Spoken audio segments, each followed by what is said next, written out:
Olá, internauta cinéfilo, tudo bem? Aqui é o professor Paulo Góes em mais uma crítica de cinema. E dessa vez nós vamos falar de um filme que está concorrendo ao Oscar de melhor atriz em 2023. Nós estamos falando de Blondie.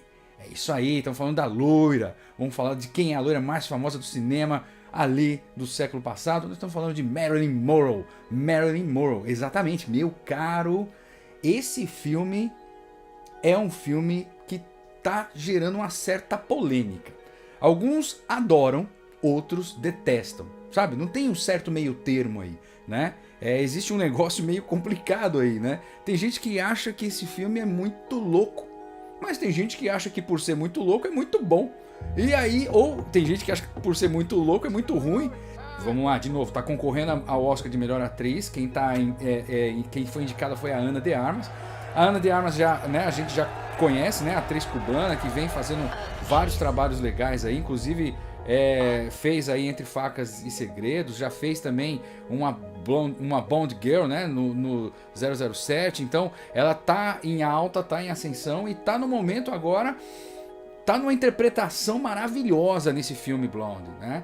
Mas ela tá realmente com a interpretação realmente maravilhosa. Se você já viu esse filme, comenta aqui o que você achou da representação dela, da atuação da Ana de Armas nesse filme. Porque qual que é a ideia, né? A ideia é o seguinte, esse filme ele é baseado em uma história escrita por Joyce Carol Oates, porque mostra então como é que é a vida não da Marilyn Monroe, mas sim da Norma Jean, que é a pessoa física, né, atrás da Marilyn Monroe que todo mundo conhece, né? A Norma Jean é o nome real da Marilyn Monroe, né? O nome verdadeiro da Marilyn Monroe. Nesse filme coloca também toda a história dela desde criança. Então pega uma história desde criança, não é um documentário, tá? Então, ou seja, não tem cenas reais, né? Você sempre vai ver a imagem da Ana de Armas, você não vai ver a imagem da Marilyn Monroe em nenhum momento, entendeu? Né? Então, ou seja, é bem representativo, tá? Mas eu posso dizer que esse filme está concorrendo a um Oscar só por uma injustiça, isso pra mim, tá? Mas eu acho que esse filme deveria merecer pelo menos uma indicação à melhor fotografia, porque é o seguinte, ele não tem nada padrão, por exemplo, não tem nada que você pode dizer que foi fácil nesse filme Blonde. Não foi, né? O editor de imagem, ele trabalhou muito, porque é o seguinte, tudo é muito mais simples quando você está fazendo, por exemplo, eu estou fazendo um vídeo aqui, flat, bacana, simples, bacana. Mas se você quiser colocar, por exemplo, se você coloca um efeito de uma garrafa, por exemplo, no meio da tela, imagina, olha, se liga só como funciona o efeito de uma garrafa na tela, ó. Aí, ó, por exemplo, eu tô ali, você tá vendo, ó? Eu tô ali, ó, tá vendo? Tem um efeito, ó, eu tô ali. Opa, deixa eu deixar essa visão aqui, ó, olha como fica a minha imagem. Esse tipo de visão é um tipo de uso de fotografia, certo? Estamos falando aqui de um tipo de fotografia. É um tipo diferente de uso de fotografia, porque eu tô usando um esquema de refração, né? Um jeito diferente de mostrar a imagem. E esse tipo de coisa, entre outras, tem muita coisa acontecendo nesse filme. É muito bem feito e é muito trabalhoso. Não é uma coisa simples. E por ter sido muito trabalhoso, assim como eu acho que, por exemplo, o Pinóquio tem uma grande chance de ganhar de melhor longa-metragem de animação, porque ele deu muito trabalho, mas ele é muito bem feito.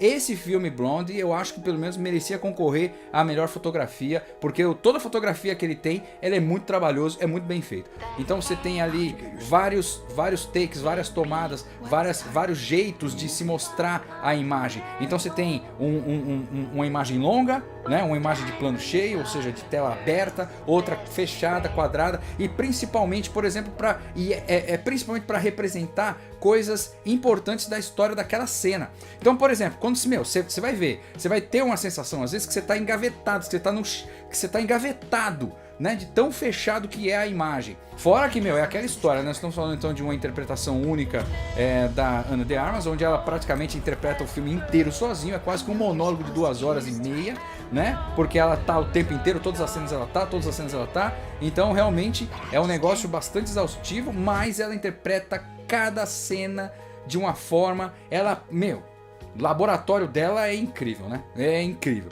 né? Você que já conhece o trabalho da Ana de Armas já sabe de quem eu tô falando e sabe da qualidade dela e sabe que esse ano Tem chance, tem chance. Então, esse filme, lembrando, ele foi feito então com base em um livro, né? Então, em base de um romance. Como o livro, ele nasceu primeiro, então esse filme tem um roteiro adaptado. Então, adaptado pelo diretor Andrew Dominik, beleza? Então, vale a pena conferir. Esse filme é muito interessante porque assim, então, vamos lá. Repetindo, ele conta uma história desde o começo da vida da Norma Jean, lá atrás, e segue uma tendência, né? Uma busca aí de algo que ela perde lá no passado. O lance dela ter vivido exclusivamente com a mãe, depois ter deixado a mãe, tipo a mãe pirado, né? A mãe entra numa loucura aí e ela segue a vida sozinha. E aí começa a vir os traumas, né? Vários traumas pessoais acontecem na vida dela, que não é fácil não. Então nesse filme, ele meio, apesar por ele ser longo, eles conseguem captar vários pontos muito importantes de cada momento da Norma Jean. Todo mundo que conhece algum artista sabe que um artista glamuroso, ele tá em uma boa fase, mas tem um momento que ele não tá numa boa fase. Às vezes você acha que ele tá numa boa fase e não tá. Quantos casos então de suicídios aconteceram com grandes ídolos, né? Então esse filme, ou seja, ele traz então esse lance da depressão e como que ela vê, né, esse lance da presença masculina na vida dela. E aí então mostra todos os relacionamentos, pelo menos a maior parte, né, os relacionamentos mais noticiados, né? Por exemplo, ela fala dos casos que ela teve então com o jogador de beisebol, né? Depois com o diretor de cinema e assim vai também, né? Isso no auge da carreira, e depois também mostra então a ascensão e a queda dela, né? Como que ela estava numa fase muito down, né? Perto ali do final da sua vida, né? Então é importante a gente verificar isso, tentar encontrar sinais que determinem a depressão profunda, porque a depressão profunda mata, meu. Esse filme, inclusive, no final ainda tem até um alerta, né?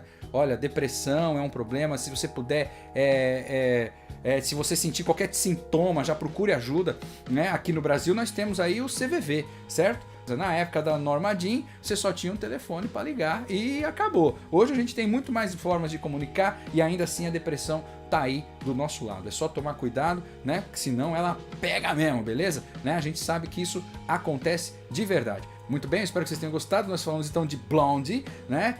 Que é justamente a história da vida da Norma Jean, que é o nome verdadeiro da Marilyn Monroe, né? Onde a gente então traz, onde eles então trouxeram a história desde da infância, né? Conturbada, junto com a mãe, passando por todos os seus relacionamentos, né, perturbados também, né, a sua relação com a figura masculina dentro da família, né, dos seus relacionamentos, né, os seus problemas e a tentativa dela se tornar uma atriz mais respeitada, não só pela sua beleza estonteante, mas sim por sua atuação, né? Então tem várias coisas aí que ela tenta mostrar, ela tenta ser uma boa mãe de família, enfim, mostra tudo, é um resumão da vida da Norma Jean, né? E é muito bem colocado.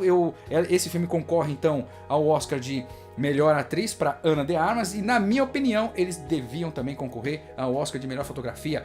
Cara, precisava concorrer. Assista e deixe aí sua opinião. Se você chegou até aqui, mande aquele likezinho, né? Se puder, manda aquele like, assine o canal, põe aí o sininho para que essa crítica chegue a mais pessoas que gostam de cinema ou queiram conhecer um pouco da história da vida da Marilyn Monroe, a mulher mais famosa do século passado. Então, fez aí 60 anos da morte de Marilyn Monroe, né? Olha, morte da Norma Jean, porque pessoas como Marilyn Monroe não morrem, mas a pessoa física morre, certo? Igual o Pelé não morre, mas Edson Arantes do Nascimento faleceu no final do ano passado, certo? É isso aí, turma, eu espero que vocês tenham gostado e lembre-se sempre que cada filme que você assiste é uma história que você aprende. A gente se vê nas salas do cinema. Até mais!